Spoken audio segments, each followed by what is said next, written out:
Hi guys, good morning. So papunta tayo ng airport ngayon and meron tayong susunduin na OFW na nagtiwala lang din sa atin sa Facebook. Sa Universal Achievers Empire, sa Tao Elevate. Guys, grabe. Kukunin niya yung first check niya dito sa Tao Elevate na worth 400,000 pesos. Abangan!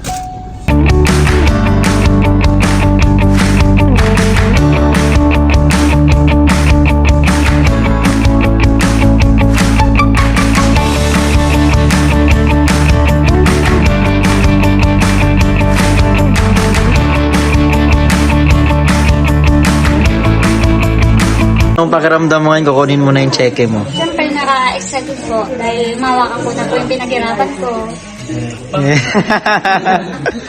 Ano pa?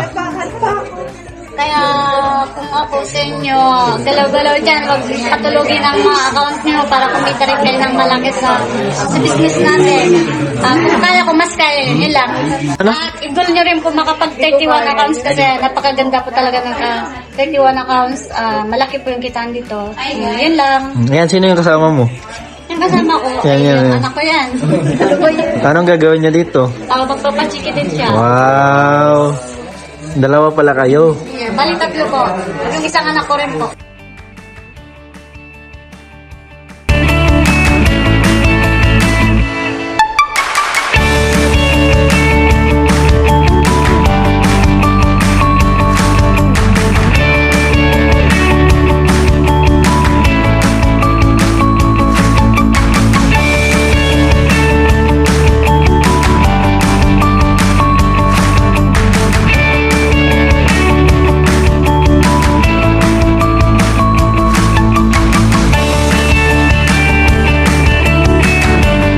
So, Tao morning guys. So, ayun na nga, kakauwi lang yung business partner natin from Hong Kong. So, siya na po yung magpakilala sa kanya. Hello, good morning po guys. Ako nga pala si Suni Balanay, OFW from Hong Kong. Umuwi po ako para po magpachiki po. Ito na po yung ebidensya po. Worth 385,000 po. Ayan. So, partner, ano yung ginawa mo para kumita ng malaki sa negosyo mo? Ano yung step by step? Ang ginawa ko lang po, binili ko lang yung best ko dito. Pag free time ko po talagang ginagawa ko po yung business at sa mga trainings po, yung sa mga tinuturo na ma-apply ko talagang in-apply ko sa sarili ko at binigyan ng oras ang negosyo nito.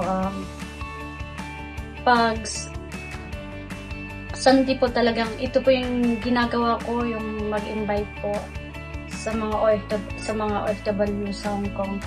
Since ang laki ng hawak ng pera mo, so ano naman yung masasabi mo sa mga OFW leaders natin na until now, hindi pa rin naniniwala na may malaking kitaan pala sa negosyo mo? So ano yung masasabi mo sa kanila para ma-encourage na mag-join na talaga sa negosyo na? Mga ka-OFW ko, dapat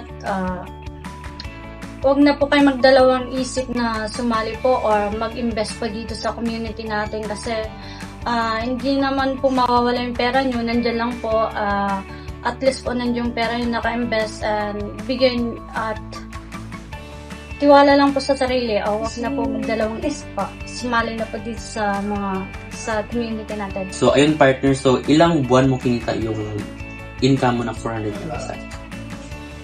Bali, isang taong ko po kinita po itong 400,000 po.